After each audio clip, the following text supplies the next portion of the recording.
Subway Everyday Value means many mouth-watering pile-high favorites are $5 footlongs, like the fresh toasted tempting meatball marinara and made-to-your-order BLT. The $5 footlong anthem rolls on, only at Subway, where great everyday value lives. Subway, eat fresh. The B.S. Report is a free-flowing conversation that occasionally touches on mature subjects. First of all, This is the B.S. Report with Bill Simmons. it might be cool, I don't know. And if it's not, I don't care. The B.S. Report with Bill Simmons. Bill Simmons works for ESPN. He's also named the sports guy, and he writes a comical sports column. He must be a popular dude. The B.S. Report. It's got a real dirty sound, like a rusty steak knife cutting through a well-aged steak. Now. Here's Bill Simmons.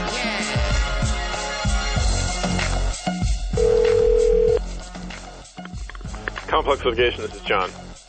Oh, Johnny. What's up, buddy? We're about 6 days away. Yes, sir. Last 5, I think. 5 of the start season on Sunday. Give us your Yankees spring training report, because the last time we did this, we ended up not running it because we didn't run it in time and it got dated. So now you have a second chance, a mulligan, if you will. Oh, really? Yeah. It was a long time ago we did that, wasn't it? Well, it was when we did the Corey Haim thing, but then I had the NCAA, and it turned out it was just I didn't want to run it a week after we already did it. So let's just do it again. All right. Well, let's see. Well, Javier Vasquez, he was in midseason form already yesterday with 7 hits and 4 runs in 5 innings. You hate him. I despise him. I know we talked about this. You threw it back in my face last year when the Yankees won the World Series, and I'm still kicking myself about bashing Mariano Rivera, the greatest closer of all time. So I've resolved to be a lot calmer this year, and I'm well within the 5-year window. So, but I can't be held to that when it comes to Javier Vasquez. I was there for Javi's last go-around in 2004, and wasn't what you'd call a huge fan of it. So I'm not really expecting a lot out of the Javier Vasquez Yankees 2.0 version either. So I'm down on him, and I'm down on Nick Johnson. I'm not a big Nick Johnson fan either. But I will say this. I was driving home the other day, and I was listening to sports radio, The Fan, and there was an interview with Curtis Granderson. And Curtis Granderson is who we thought he was. He was so good in this interview. Yeah. It was honestly like the best interview I've ever heard with an athlete. Just genuine, like funny, down to earth, easygoing, just fantastic. Like hit it out of the park, which hopefully he'll really hit one out of the park more often than not this season too. But everybody, we talked about this before. Everybody always says, "Oh, Curtis Granderson is like the best guy ever, like just a good guy." Yeah. Came across that way in this radio interview, like just beaming, just like it just seemed like a great guy. And I think I even predicted that at some point during spring training, you were going to totally throw yourself on the bandwagon. I'm openly shopping for Curtis Granderson's jersey. There's no question. He's so good on this interview. It's just salt of the earth, good guy, And as we saw with Nick Swisher, if you had that kind of personality and you win over the fans, they're willing to forgive you if you go into the 1 for 52 slump. Exactly. That's exactly right. I mean, Nick Swisher was no great shakes, really, numbers-wise, but crowd loved him. The one game I went to last year, he comes out to right field and salutes and does a bow, and the whole place goes nuts. So, yeah, you can get by in New York just on personality alone for a while in Yankee land. Back to Javi. The Red Sox and Yankees always fail to heed this lesson when it drives me crazy. Certain guys just aren't meant to play in Boston and New York. That's right. It should be your job to identify who those guys are before you trade for them or sign them. Right, and not only did he fail in New York once, but then he went to Chicago, and Ozzie Guillen called him out. Yeah. Basically said he didn't have the cojones to pitch in a big situation. I don't know if we can say cojones, but it'll be interesting. Yeah, we can. Didn't have the cojones to pitch in a big situation, and he goes to Atlanta where there's no pressure in the world about the most laid-back fan base in the world and the National League, and he does fine, and then the Yankees are succumb to his charms again to bring him in. And part of the reason I'm down on Javi is not just his first go-around in New York, but the fact that they traded the Milkman for him. I was a big fan of the Milkman. Yeah. I realized the Milkman was not the second coming of Mickey Mantle or Joe DiMaggio in center field, but I liked him. He had a good arm, clutch hits, seemed like a good clubhouse guy. I liked Milky. So to trade Milky away to bring back Javier Vasquez, I remember the day that trade happened back in December. I was so bummed out. I have the opposite opinion. I was delighted when you traded Melky Cabrera for Javier Vasquez. I loved that. Hate it. I loved it because I agree with you. Melky was kind of unflappable. Right. He did have clutch hits. He was didn't care if he started every day or if he was the fourth outfielder. Like, he was never a jerk. Right. Just the kind of guy that you'd want on your team, basically. Exactly. And they trade. I mean, I wonder if part of it is he and Robinson Cano are good buddies, and they were always going out. I wonder if that part of it was they were a little worried about his influence on Robinson Cano, taking him out and about and going out in the town. If there was some concerns there, so they kind of ran him out of town for that, or they just had some unknown fascination or infatuation with Javier Vasquez. Is Javier Vasquez really that much of an upgrade over Sergio Mitre as a fourth or fifth starter? I mean, I know Sergio Mitre was no great shakes, or Aceves, who they used a lot last year as a starter. I don't think he's that much of an upgrade over either one of those guys to make that trade. You know, you made me just think of something. If one of the reasons I wish I had been a professional athlete, one of the 100,520 reasons. Yeah.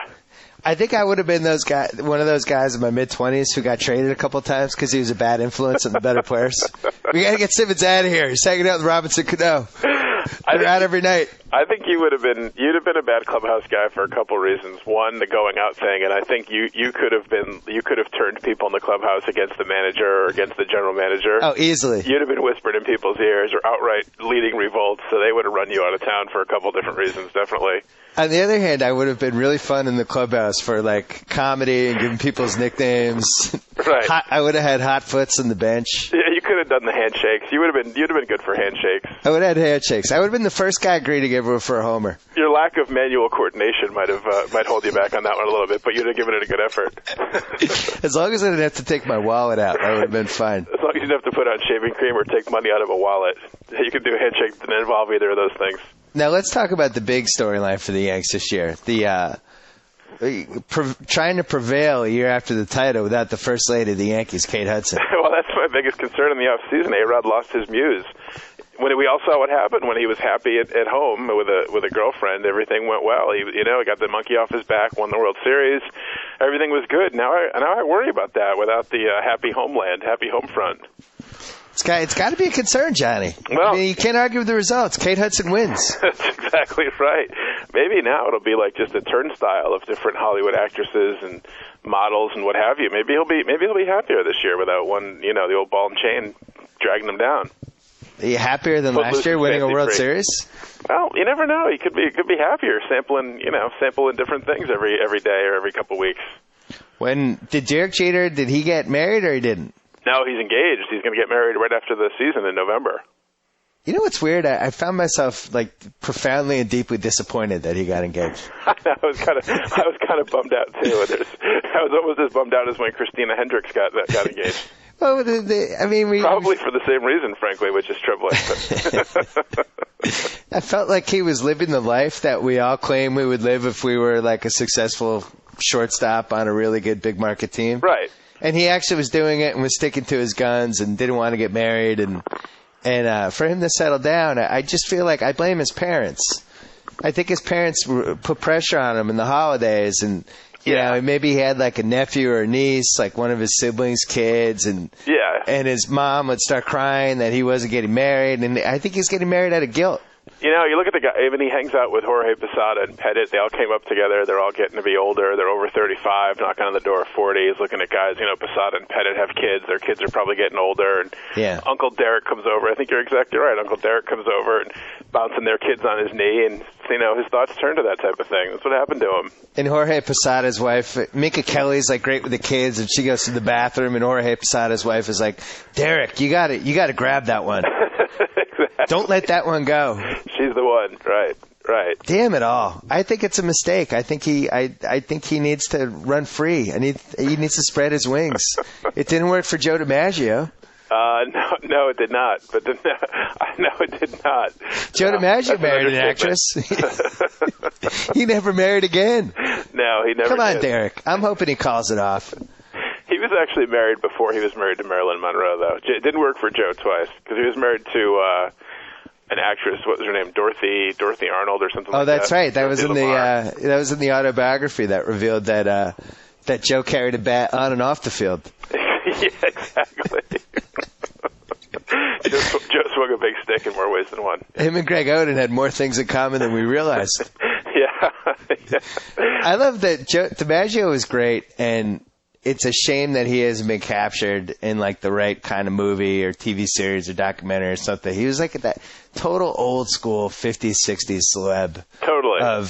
Had the guys in his group, and if anybody betrayed him in any way, they were out. They couldn't hang out with him anymore. Just chain smoking cigarettes and. Yeah, he was the original guy of if you crossed him once, you were completely dead to him, like completely off the list. It was him and Sinatra. Those were That's the right. two. And there's a famous story about he and Sinatra going to look for Marilyn Monroe in like Beverly Hills or someplace, and she was allegedly with Bobby Kennedy, and he always blamed the Kennedys for her suicide. Not that they were involved in it, but just that they mistreated her, and that led to her. She was always kind of wacky. It led to her depression. Famous thing, I think it was Mickey Mantle Day at Yankee Stadium when they retired his number. And Bobby Kennedy was the senator from New York, and Joe DiMaggio very openly would not shake his hand. Yes. On the field, like completely snubbed him in front of 55,000 plus at Yankee Stadium. Hey, Ra, good to see you again, Joe. Hey, Ra. Don't leave me hanging. Yeah, so that was the way DiMaggio was. Just cut people off if you wronged him. Joe is a badass because, out of like the 40 Kennedy assassination conspiracy theories, like one of the 40 is that Joe DiMaggio told the mafia to do it. So he was furious that Marilyn was having an affair with JFK. That's a good one. That he could even carry off a Kennedy assassination conspiracy theory. It's pretty impressive.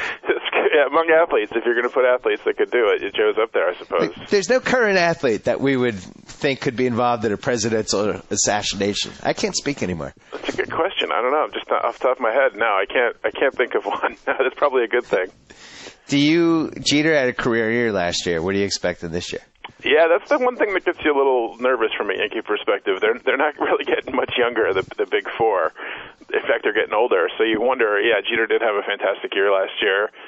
I don't know if he can do that again. What's he going to be this year, 36, 37? 35 or 36. 35 I think he's 35. Yeah, Posada's not getting any younger, and they're expecting him to catch a lot of games. Can I predict one disaster for you this season? Yeah. Just see it coming. Wait, can I predict what you're going to say? It's like the tsunami that you can see 10 miles away. You can see the ocean shaking, and you just know it's going to end badly. Would it be tsunami A.J. Burnett?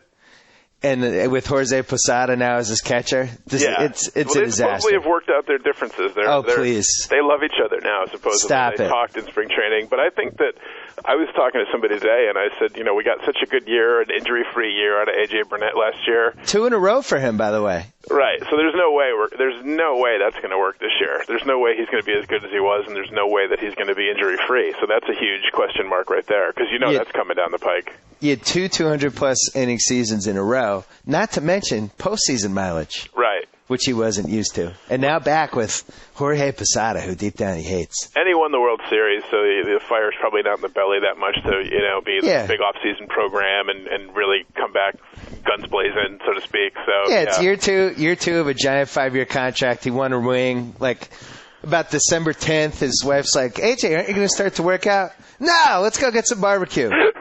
I've got nothing left to prove to New York. I won a World Series last year. Who wants to go to Vegas? Exactly. But AJ, you haven't been on the treadmill in 5 weeks.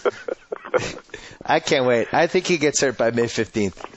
Yeah, I'm not going to take that bet because it's probably a good prediction, unfortunately. And also, how many years can the ageless but phenomenally successful Mariano Rivera continue to hang out 45 saves and a sub-2 ERA? He's a gift from God, though. He's just a miracle. He's just a religious man. That's a gift from God. We don't question miracles, Bill. You just accept them.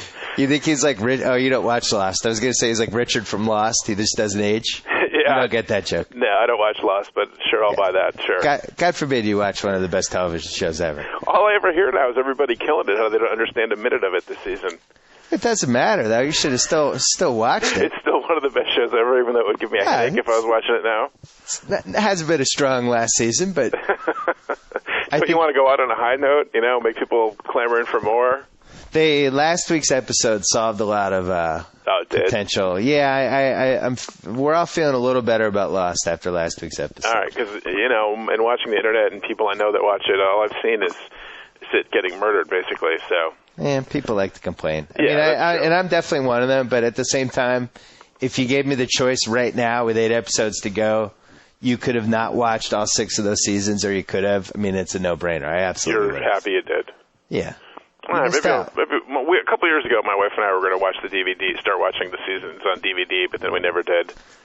You know, I think the real reason you never watched is because there wasn't like a total Johnny girl on the show. That could be. There wasn't too. a Christina Hendricks type. Plus, I'm not really a big sci-fi guy. I don't know if it's really sci-fi or whatever, but whatever there's elements. Mystical things are, I'm not really all that into that. Back to the Yanks. Yeah. Season 2 of the stadium, the new stadium. The Cathedral of Baseball. Did they lower the ticket prices? What did they do? I'm not, that's a good question. I'm not really sure about that. Last year they talked about lowering the super high-end ones, from $2,000 to $1,500 or something per game. And I think they did that last season because there was some ugliness about if you had already paid for your season tickets, and then they were going to give you more seats rather than, give you an extra seat or something rather than lower your ticket price. Mm-hmm. So I think that they probably made that permanent. But, I haven't seen a lot of news about that. I don't know. I'm not really in the market for the $2,000 per game seats, so it didn't affect me too much. Not looking for them? Not so much, no. I'll be happy to take any free ones someone would like to give me, certainly, but not looking to plunk down some money for them now. The Easter Sunday opening day game has been a big deal back in Boston. Because it's Easter? It's Easter Sunday. People are kind of violated. They didn't even sell it out yet. It's Sunday night, though. Easter's kind of over by 7 o'clock. It's a holy day in Boston. It's the holiest day in the Christian calendar, certainly, but by 8 o'clock it's over. You're done with church. You've had your ham. You found your Easter eggs. Well, hey, sorry. Well, I gave you the religious reason why people are bummed out, but now here's the other reason. It's going to be freaking cold. Yeah, I'm going on Wednesday. I'm going a week from tomorrow, next Wednesday, April 7th, up to Fenway, and I was hopeful that it would be a day game, and I was all ready to play hooky from work and go up there, and then it's a 7 o'clock game. It's going to be about 35 degrees up there. Ugh. I mean, that's a rough one. Why wouldn't they have that as a day game? The first week of the season, nice and sunny, hopefully.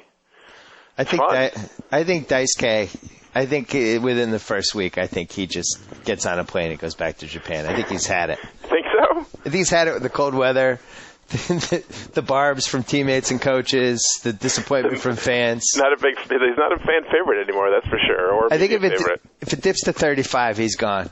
And frankly, good riddance. The bigger issue is that the game I go to, John Lackey's going to pitch, make his Red Sox debut. Oh, God. Which puts me in the same building with Krista Lackey. Ooh. Mrs. Lackey, yeah. I'm just going to troll around Fenway Park looking for Krista, the Players Watch section.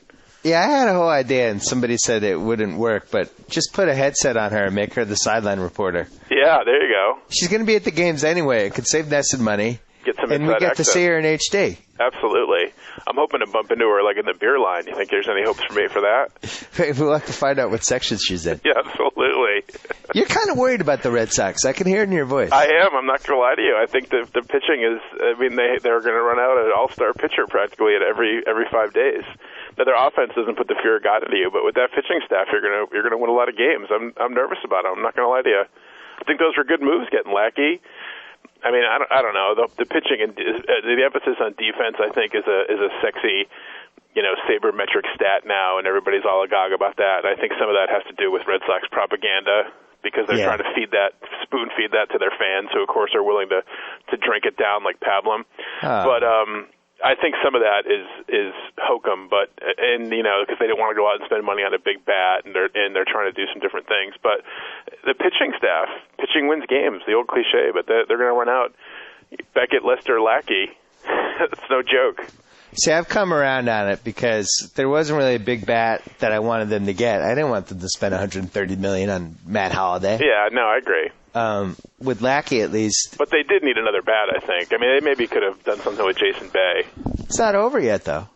No, and they can still, they're going to go and get Adrian Gonzalez for a bag of balls and a broken bat from their former assistant GM, so. Oh, come on. I mean, the biggest outrage I have, speaking of conspiracy theories, is the Yankees have to go up to Fenway to open the season, and then they're also there for the last 3 games of the season in October. They open it at Fenway, and then they close the season at Fenway. How's that fair? Well, doesn't that mean you have, during the middle of the season, you're going to have like 10 straight at Yankee Stadium? Yeah, but so what? It's about starting it, and suppose they're tied, and it comes down to the final 3 games of the year. They have to open it there. In 2005, after the Red Sox won in 2004, the Yankees opened at Fenway, and they had to sit there and watch the Red Sox get all their rings. I loved it. Yeah, how about the same courtesy for the Yankees? Why wouldn't they open at Yankee Stadium? I got to say, as much as I dislike you, I think that's a very fair question. I mean, there was a thing on the internet about how the Yankees have the highest average payroll of any sport in the world. They beat Real Madrid or Barcelona or something in soccer. Yeah. They should use some of that money to buy a commissioner next time. That'd be a wiser investment.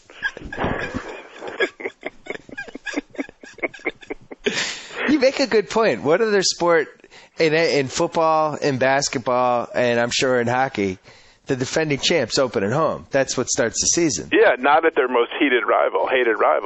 That's How about weird. making Boston come down there and watch them get their rings and watch the 2009 World Series pennant be hoisted to the rafters? Yeah, I can't really kill you on this one. How about that, bud? Huh? Maybe there's a reason. Maybe they weren't finished obstructing seats in the left center for fans. They need another week.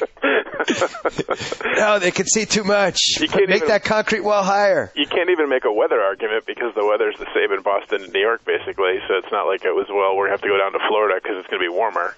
Yeah, that's pretty perplexing. I don't really I can't even come up with a counter argument. No, it's ridiculous.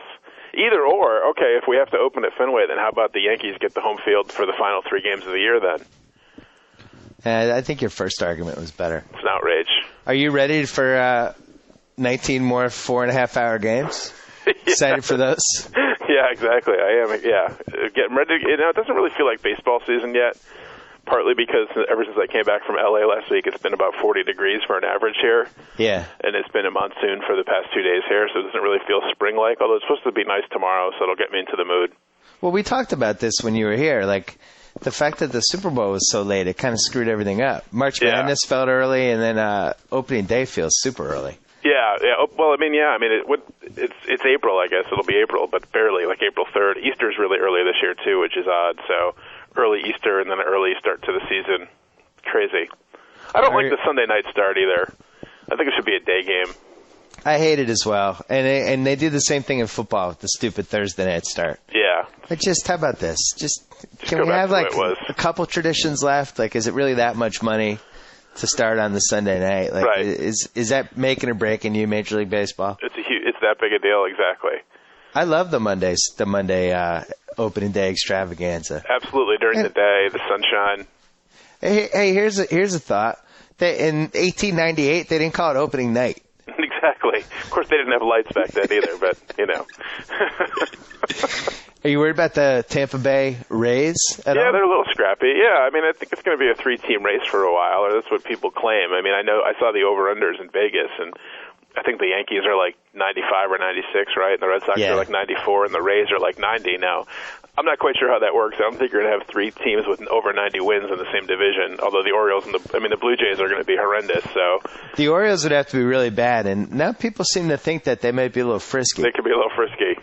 Like they got young guys ready to apparently kind of step up, and at least they're not going to be an easy out like they were the last couple of years. Yeah. And the Yankees. I'll believe it when I see it. By the way, the Yankees and the Red Sox and the Rays will kind of be a war of attrition. So you figure they're going to kind of beat each other up. You don't think one team's going to go, 15 and 3 or 15 and 4 against each other. Well, I wish you the worst of luck. Hey, are you watching? Are you watching Justified? You know what? We DVR'd it. It's funny. We DVR'd it before we went out to L.A. and then you were driving us to the airport and we saw the billboard and you were like, you said there was a lot of buzz about it and then you texted me and told me to watch it because we love Timothy Oliphant from Deadwood. Yeah. And we have it on our DVR, but I have not had a shot to watch it yet. It's because you're out every night. I wish. No, but we had the NCAA tournament on Thursday and Friday, and we had a birthday party at our house on Saturday, and Sunday is the Pacific on HBO. I have to watch that. So that's your new show. It's my new show. It's like Band of Brothers, but it's about the war in the World War II in the Pacific. A little slow out of the gate. I'm not going to lie to you. Timely. A little slow out of the gate. Well, not necessarily timely, but a little slow out of the gate. Alan Sepinwall, who we had on last week, TV critic, one of my favorites, was imploring me to watch it. And as I told him and what I'm going to tell you, I'm just kind of over World War II. Really? I just feel like I've gone in every direction I need to go with it. I know, but it's been reading and watching about it my whole life. I respect it. I understand what was at stake. I've looked at it dramatically from every angle, and I don't know what's left. I've got a hook for you to get you in there. That Okay. one of the directors of it, and he directs several episodes, and the executive producer is Timothy Van Patten, who was Salami on The White Shadow. Salami. Wow. This is like a Salami production of the Pacific in World War II. Come on. That changes everything. I had no idea. Yes. Salami's hands are all over this. Salami's fingerprints are all over this thing. My Lord. Yeah, Salami. I watched the making of the Pacific, and Salami, I don't think Salami would be starting for Carver High anymore. Let's put it that way. Let himself go a little? A little bit. A little different look for Salami. What other TV shows are you watching? Dancing with the we Stars. we like that show Parks and Rec on NBC. Oh. That's good. And your publicist Louis Kay will be happy to hear that. He's got some people involved in that one. Yeah, and he's not afraid to tell you either. Kill him right there. In fact, right now is Amy Poehler is being discussed on a podcast alert just went off on his computer. He also told me that he represents Aziz Ansari, who's a big, yes, he does. big breakout star on that show. Yeah, he's in big on that show. We like that. We like The Office. I got into The Office a couple of years ago. That's a good show. All right. We watched those two. I watched The Pacific. We like the Big Bang Theory. Yeah, my wife got me into that one. What? Yeah, but you don't watch the other one? You watch Big Bang, but you don't watch How I Met Your Mother? No, I don't watch that. No.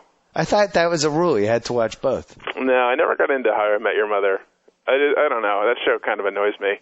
I don't blame you. You know, I can't remember if we've talked about this or not, but the guys don't feel like guys to me. No, I don't think so. You know what? It's like we used to talk about this on the show Friends.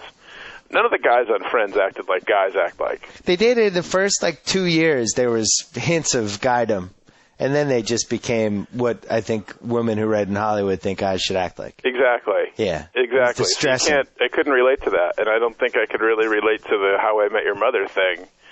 So I've watched snippets here and there, and it was just, I don't know, it was a little too proud of itself. How about How to Make It in America? No, you suggested that, and I haven't. And then you made the joke about the girl from the real world being on there, and I saw a preview for it, and I got the joke. Yeah. Andrew Bogut. So yeah. you're out on that? No, I haven't watched that one. That's it. I get no Party Down, nothing? No, that's about it. Yeah. Mad Men's not coming back for 3 more months. No, Mad Men's on hiatus, so I've got. The nothing. thing is, though, you got Yankee season starting. Once that happens, season. you don't really need TV anymore. Yeah, exactly. I'm trying to think if. Oh, you know what I got into, and I know I'm late to the party on this one, but I started DVRing is Eastbound and Down. Yes, there's only 6 episodes. You can plow through those. Yeah, I watched chapter 1 and I watched chapter 2, and I've got the DVR set up for chapter 3. It's hilarious. Yes. It's hilarious. Chapter 2, not as funny as chapter 1, but chapter 1 was great. When you and House were here for March Madness, we watched a couple episodes of Man vs. Food, and I mentioned it in the running diary the next day, but didn't really get to delve into it in full detail. We were all absolutely apoplectic about what a great idea that was for a show and how annoying the host is. Yeah, they definitely, and you had a great point. He needs a sidekick. Because ultimately he's eating for a half hour straight. And first of all, if you're eating, you don't want to talk anyway. Right. Like when we eat with House, who's the best eater that I know, he goes into a virtual coma. A zen-like trance. Hey, Joe Mead? Yes. Let's call House right now. Maybe he'll answer. Okay. Yeah, the show needs a sidekick because the guy ends up eating all kinds of things, and then he narrates it after the fact. Joe House. Hey, what's happening? What is happening? I'm on the phone with JackO. What's up, Housey? Podcast. Johnny! What's up, baby? How you living? We're talking about Man versus Food and how much it bothers us that that's not a better show. Wait, I'm disappointed. We're not talking about the Voyeur Club? Yeah, we were in L.A. last week, and we nothing. We don't get anything. You're referring to a story about JackO, explain the story. Yeah, JackO. The Republican National Committee, and specifically its chairman, Michael Steele, its inept chairman, Michael Steele, is taking some heat because they paid almost $2,000 to reimburse somebody for a payment at this place called the Voyeur Club in West Hollywood, which is described as I guess like a topless S&M themed bar in Hollywood, where some genius took some young Republican donors to try and wine and dine them, and then submitted to the RNC, which was then paid off by the RNC. Great PR campaign there. A funny story in itself, but House was furious that I didn't take you guys to the Voyeur Club when you were in LA, and I apologize. I didn't know about it. That would have been an interesting expense to turn into ESPN. Right. Even ESPN would have turned it down, but the RNC was like, sure, no problem. Where do we sign?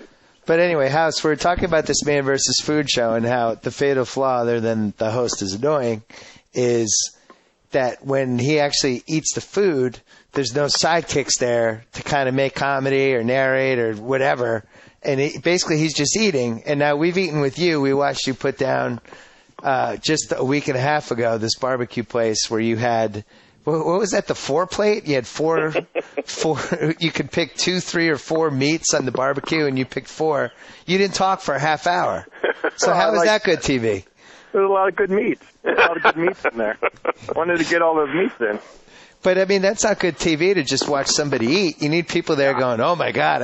He's going for, wow, another rib. Like, I don't want to, I mean, it's tough to criticize the poor guy who hosts that show. But, I mean, that's a sort of failure in concept that he's out there on an island all by himself. The show is like 3/4 brilliant. I mean, obviously, I love everything about going around to various cities all over America and trying out, the specialty in the city. But the poor guy, he's just in there, and he has to get the folks that are in the restaurant to be cheering for him. It'd be much better if he had a sidekick.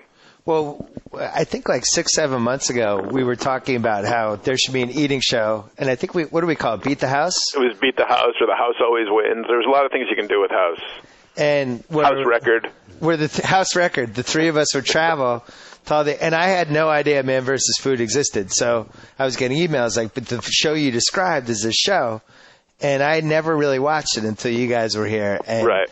It's really the greatest idea I've ever seen that is the most poorly executed.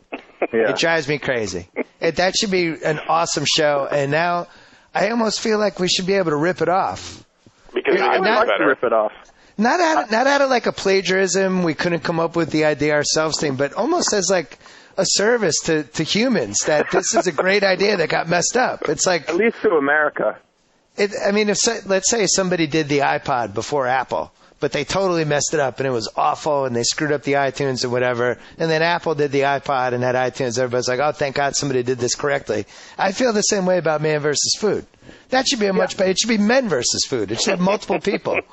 We can have it, there's an evolutionary aspect to what we could do. We could have it revolve around sports and sporting events. I mean, There's plenty of cities with restaurants, sited near stadiums or stadium food itself. I mean, I'd be willing to try with the way the stadium food has evolved these days to go around and sample the delicacies of what places like San Francisco are offering and the place up in New York, the Citi Field. I haven't been to the new Yankee Stadium yet either. There you go. Maybe we could see if you could eat 5 straight Fenway Franks without getting cancer. I know that. Well, that'd be one of these. Hepatitis. Yeah. I already know that I can eat 5 straight Fenway Franks because I've done that more than once. We had the barbecue thing. Well, actually, for March Madness, when we had the Chick-fil-A extravaganza, you had 4.5 Chick-fil-A sandwiches and about 12 nuggets and 8 strips or whatever. You and Cousin Sal were going mano a mano. It was really it was amazing to be in the room for it. I think everybody felt that way. We're all lifted to a higher place. And that made me think. Cousin Sal ambush. I wasn't prepared. Cousin Sal came loaded for bear. I don't think he ate for 2 days before that. Well, but that made me think. He ambushed me.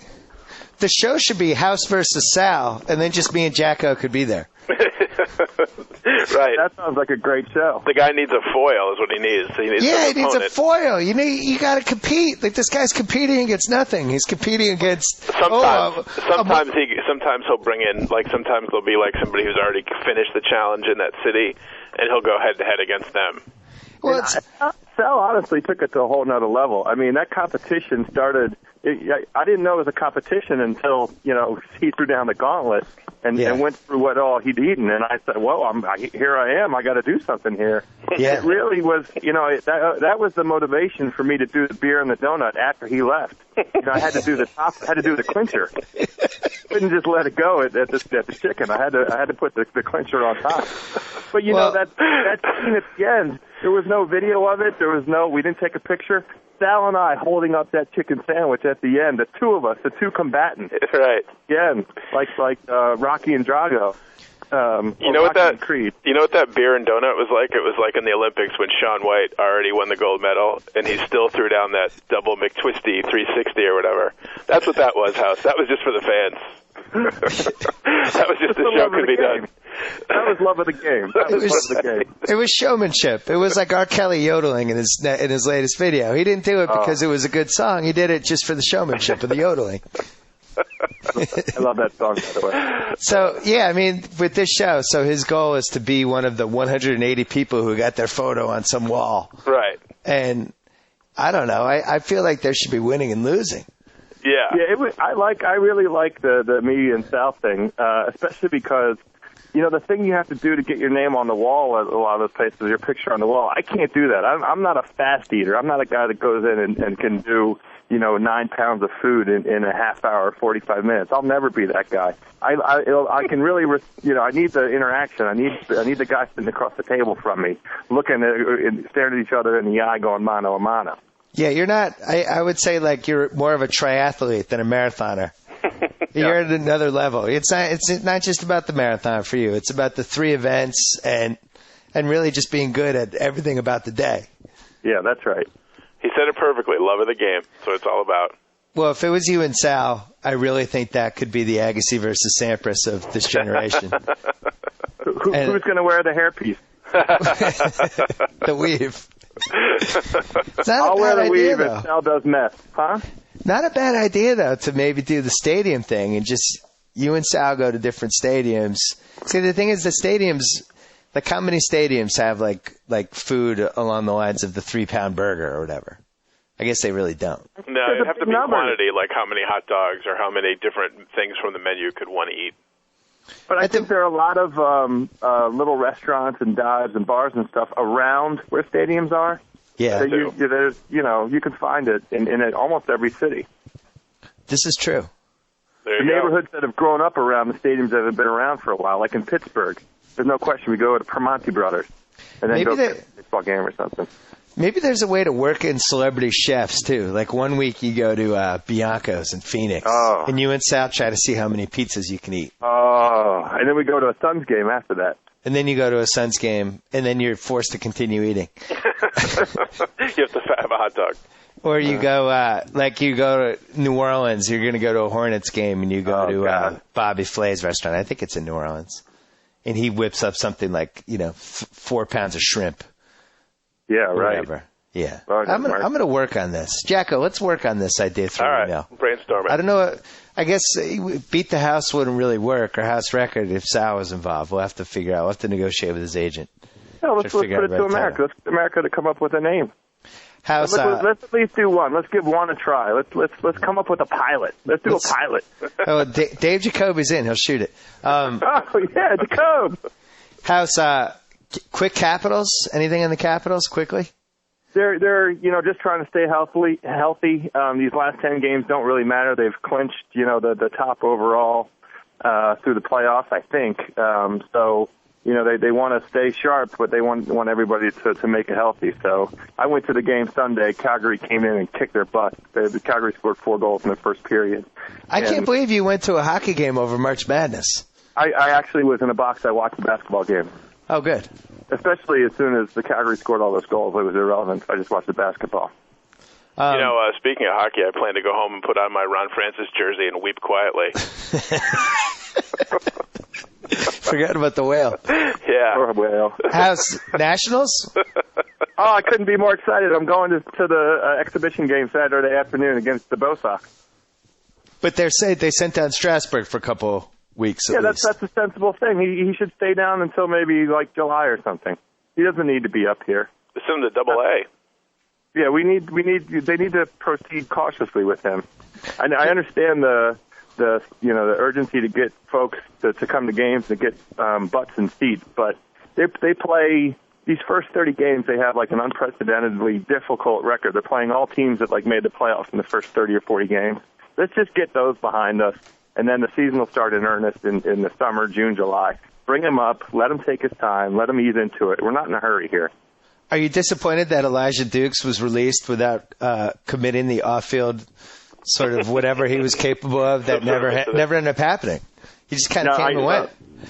He actually, he had a couple moments of brilliance in his time here, but it was just a couple. And I don't know what the backstory is. I missed the story on whatever it is that he did to piss folks off, but they had him on as short as leash possible. So good riddance. And were you happy with the Gilbert non-jail sentence?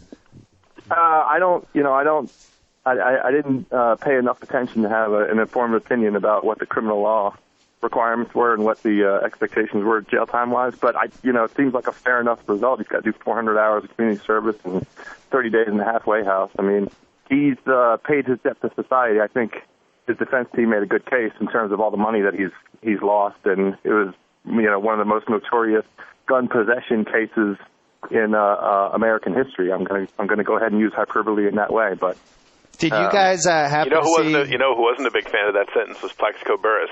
Yeah, true. Well, who else should? Who should be nervous about that sentence is Delonte West. True. Yes. Did you guys see the 60 Minutes, the Nets owner, that interview? I read about it. I didn't see it. I saw it, and I couldn't have loved it more. I love that guy. He brought the 60 Minutes crew to the Russian nightclub where he had brought 20 women in to celebrate, and was like, okay, you could film. It's fine. By the way, let's get to Russia. I mean, that club? Can Sal and I compete in that club? Buffalo wing contest. You know what's interesting, though? A couple of these I was fascinated by. He had $17 billion, but yet he hasn't done anything about his teeth.